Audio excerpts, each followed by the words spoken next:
Video ini dibuat untuk menyelesaikan salah satu tugas dalam mata kuliah pengantar manajemen dengan dosen pengampu Bapak Siswoyo, SPD MM.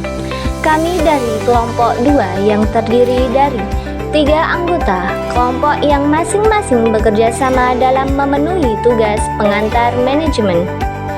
Manajemen dari struktur organisasi, kewenangan, dan delegasi bertujuan untuk menciptakan keteraturan kerja sehingga setiap anggota organisasi memahami peran, tanggung jawab, serta hubungan kerja yang jelas.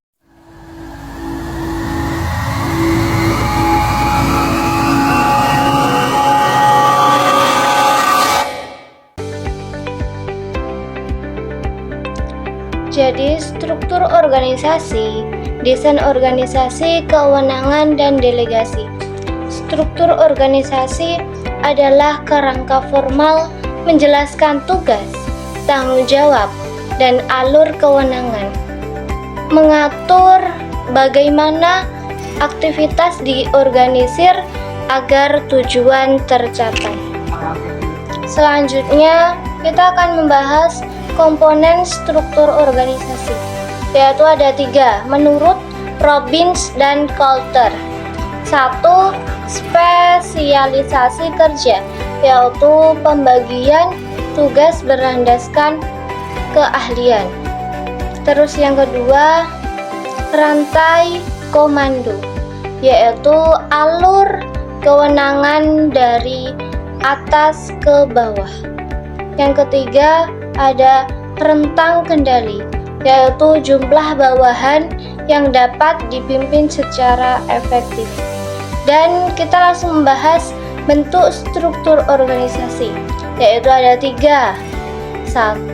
Struktur fungsional, yaitu berlandaskan fungsi seperti keuangan, pemasaran, produksi. Terus yang kedua, struktur divisional, yaitu berlandaskan produk, wilayah, dan pelanggan. Yang ketiga, struktur matriks, yaitu menggabungkan fungsional dan divisional lebih koordinatif, namun dapat menimbulkan konflik kewenangan. Selanjutnya, fungsi struktur, yaitu memperjelas peran dan tanggung jawab.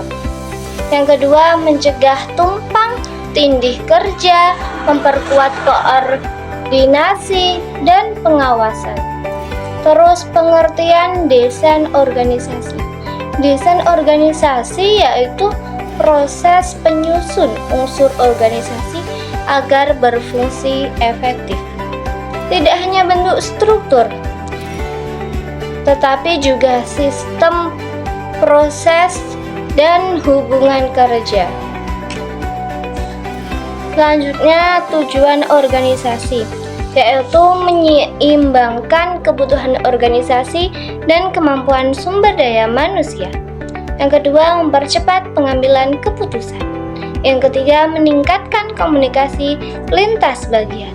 Prinsip-prinsip desain organisasi, yaitu ada 4. 1. Kejelasan tujuan. 2. Pembagian kerja yang seimbang. 3. Koordinasi antar bagian. 4. Fleksibilitas terhadap perubahan. Proses desain organisasi. 1. Analisis pekerjaan. 2. Pengelompokan aktivitas. 3. Penentuan hubungan wewenang. 4. Penyusunan bagan organisasi. Pengertian desain organisasi. Desain organisasi adalah proses penyusunan unsur organisasi agar berfungsi efektif.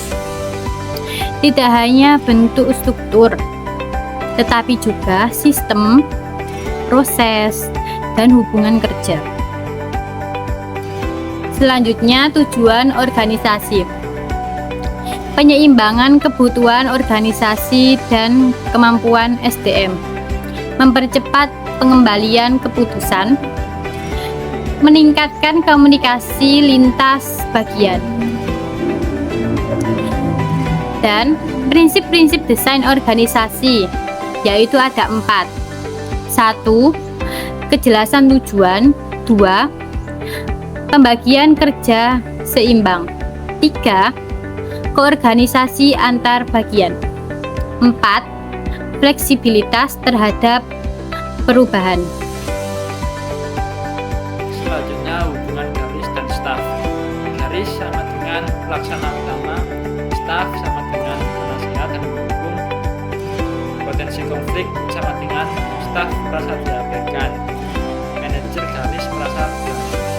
Solusi, koordinasi, dan kejelasan wewenang. Selanjutnya, delegasi. Delegasi sama dengan pelimpahan wewenang dan tanggung jawab dari atasan ke bawahan. Bertujuan untuk meningkatkan efisiensi dan pengembangan bawahan. Selanjutnya, manfaat delegasi. Yang pertama, percepatan keputusan. Yang kedua, pengembangan kemampuan bawahan. Yang ketiga, meningkatkan motivasi dan rasa memiliki. Yang keempat, mengurangi beban kerja manajer. Selanjutnya, syarat delegasi yang efektif. Yang pertama, memilih orang yang tepat. Yang kedua, komunikasi jelas. Yang ketiga, wewenang dan tanggung jawab tegas. Yang keempat, sumber daya tersedia. Catatan, wewenang boleh ditambahkan, tanggung jawab utama tetap pada manajer. Kesimpulan dari materi yang kami bawakan dari kelompok 2, yaitu struktur dan desain organisasi menentukan efektivitas organisasi. Kewenangan dan power harus digunakan secara bertanggung jawab. Hubungan garis staf harus koordinatif. Delegasi meningkatkan efektivitas dan kemandirian anggota organisasi. Sekian dari kelompok 2. Kurang lebihnya mohon maaf. Assalamualaikum warahmatullahi wabarakatuh. One is the loneliest number that you'll ever do.